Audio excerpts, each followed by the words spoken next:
নমস্কার বন্ধুরা, আমি সাধনা আর সাধনা লাইফস্টাইল অ্যান্ড ব্লগিংয়ে আপনাদের সকলকে স্বাগত জানাই। আজকে দেখাবো মানি প্ল্যান্ট, আর মানি প্ল্যান্টের কীভাবে গ্রোথ বাড়ে সেটাও দেখাচ্ছি।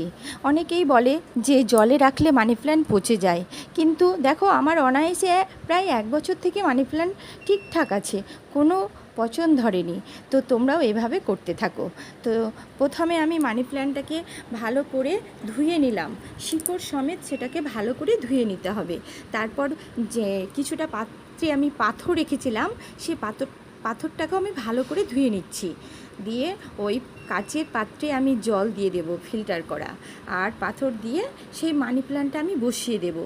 তো এইভাবে এই পদ্ধতিতে করলে কোনো দিন মানি প্ল্যান্ট পচবে না। আর 15 থেকে 20 দিন পর পর জল যদি চেঞ্জ করা হয় তাহলেও সেটা পচবে না, কারণ ভালো থাকবে। আর তোমরাও চাইলে এইভাবে ডাইনিং